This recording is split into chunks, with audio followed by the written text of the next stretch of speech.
Alright, hello, my name is Marcus Mulder, and today I'm going to be talking about my coral reef ecosystem.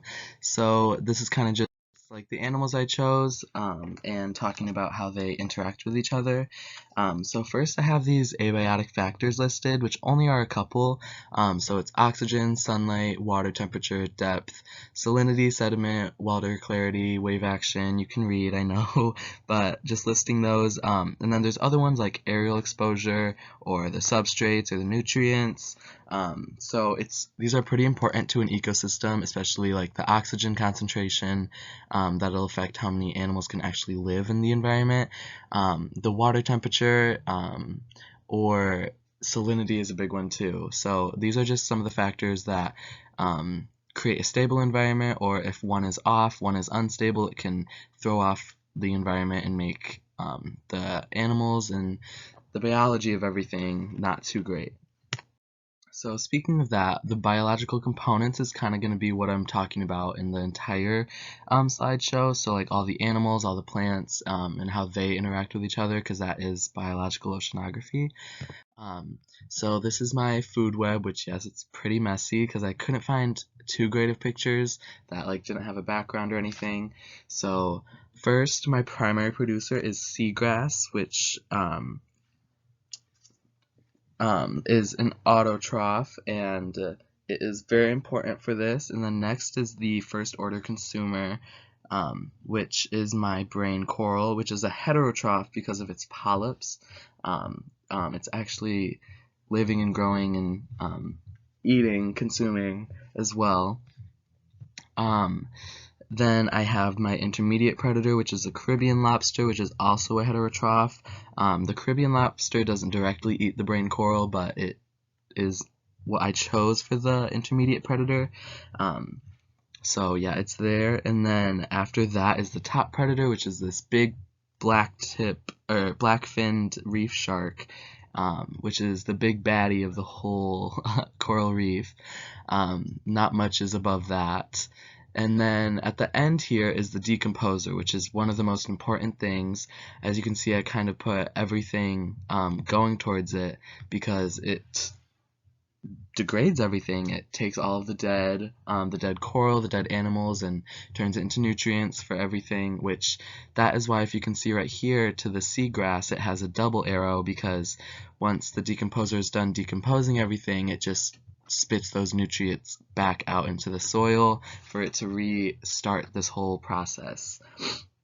So the decomposer is definitely one of the main or most important things in this coral reef ecosystem.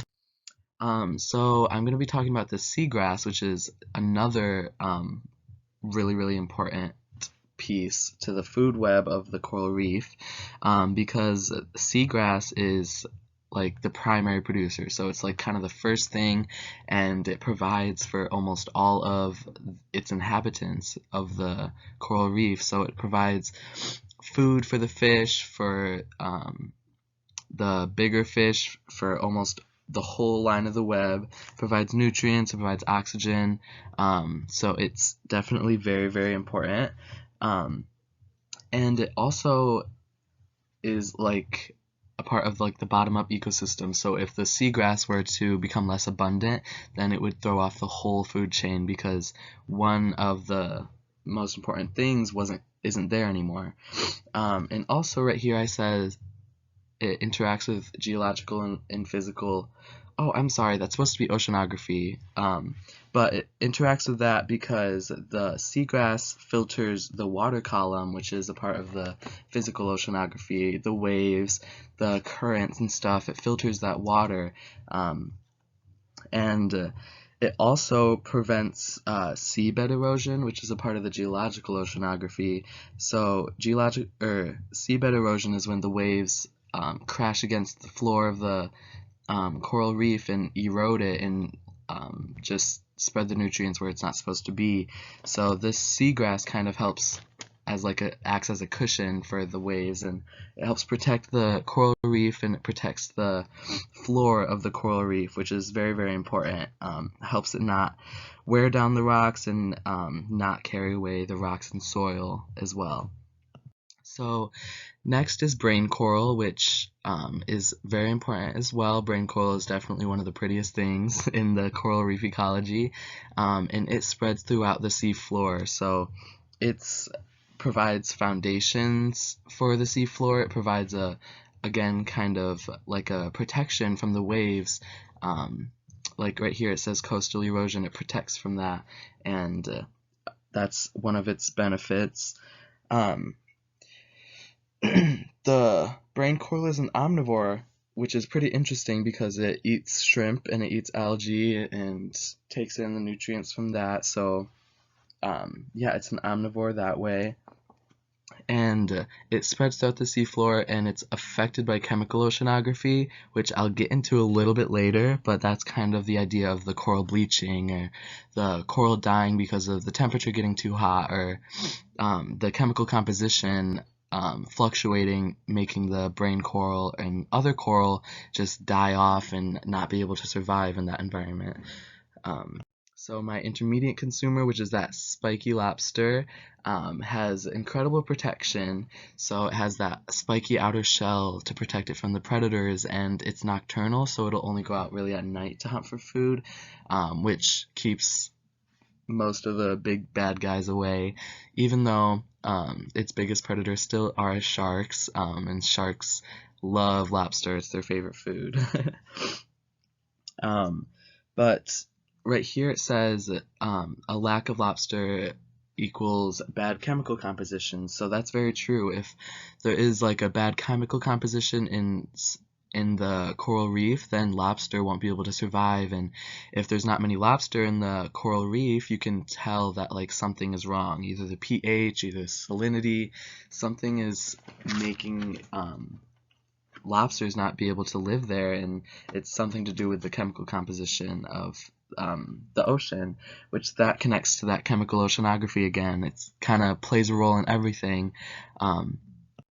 So next is that top predator, which is my blackfin shark, which, like I said, its favorite prey is lobster, but it also eats pretty much all of the fish, all of the smaller fish, that crustaceans, mollusks, and stuff like that. It eats all of that. Anything it can get its teeth on. um, but this shark is a carnivore, and its only predator is larger sharks, which don't usually come around the coral reefs. And one of the things I have on here is commensalism, which means when an animal can kind of rely on or can use another animal for its benefit, but it doesn't necessarily benefit the other animal in return. So one of the examples of that is there's smaller fish called remora, which kind of latch onto the shark and feed on it to get its own nutrients, but the shark isn't affected by it, and the shark doesn't really gain anything from it. But then again, the shark doesn't like kill the remora, so they kind of live in harmony, though it's commensalism because they both don't benefit, only one of them benefits. And I say it's pretty much a one-sided relationship with the reef because not many things, the shark doesn't really give many things back. It really just kind of takes its food, it'll take its shelter, take its area, and not really give back besides, I mean, pooping and that aspect and dying and giving back nutrients that way. But sharks pretty much are like the kings of the coral reef. They really don't have much to worry about, and they just live happily. And then next is the decomposer, which actually is one of my favorites. I chose this decomposer because it reminded me of Finding Nemo, and I just thought it was really interesting. One of the coolest things that I kind of learned about it was that it can grow up to like feet long. Like I thought they were tiny, but they can grow up to, I think it was like 6 to 10 feet or something like that.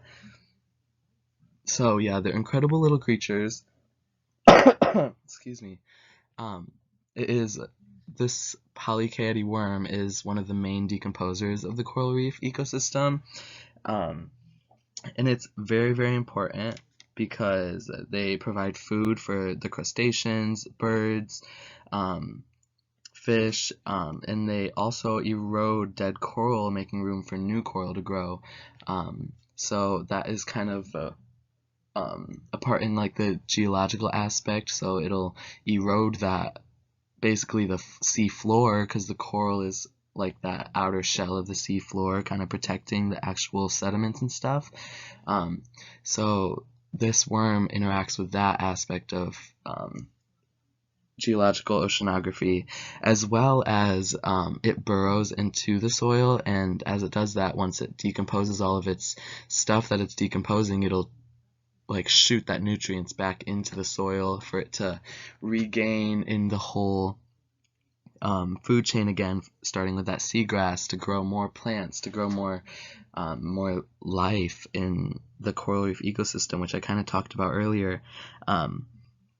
And it also interacts with biological oceanography, because its little bristles over here, all those bristles and all its little limbs provide a perfect habitat for bacteria. So even smaller, tinier things live on this decomposer. So it's another little ecosystem on this tiny little worm, which I think is really, really cool. So that's why I have that little biological oceanography in this one specifically, because it kind of has its own little ecosystem going on. So yeah, it's very important, and it's very, very crucial for them to be here to get rid of the old and kind of make room for newer things. And then next I have a separate slide for the chemical oceanography, which I wanted to talk about because it has to do with the coral in the ecosystem, which coral bleaching is going on insanely right now. Like, there is a huge increase in coral bleaching and the deaths of coral because they're not able to survive the global warming that's going on. So as I said in the beginning, the abiotic factors, so temperature is one of the huge ones for coral, because if the temperature goes up just like 2 to like 5 degrees Celsius, it'll create a unsustainable environment for this coral. The coral will start bleaching because it's too warm, and eventually it turns into this top left picture, which it just gets that stringy look. It gets like, it's lifeless. It's really just flowing in the water, dead. And it's terrible to see because they're not able to replenish themselves in the cooler times of the year, because the ocean isn't really cooling down as much as it used to. It's really just warming up and getting warmer and warmer. So that is definitely something that us humans need to pay attention to, and us humans need to do something about, because we're creating that global warming issue. And it's something we don't really think about. We don't really think about what goes on underneath the water. We don't think about our oceans, but our oceans are really what give us life. Our oceans are the main aspect of the earth, and what keeps it going, what keeps it living. So we definitely have to pay attention to protecting these coral reefs, and not doing what this guy here is in the top right corner, which I found when I was researching, is cyanide fishing, which fishermen do this to kill or to like pretty much stun fish. But what they do is they spray sodium cyanide in the water, like he is doing right here in the coral reefs, to get the fish to get stunned, so that they just kind of pop up so that they can catch them.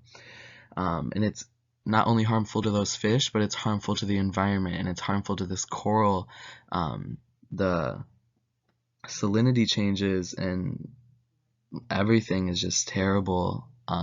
The pH gets all out of balance, and those abiotic factors are really affected by this cyanide fishing, and it can in turn cause coral bleaching and cause the death of almost all of the life in coral reefs, which is definitely not something that we want. So it's not good at all, and it's mostly humans to thank for the death of coral reefs. But yeah, on a better note, I don't really know if there's a better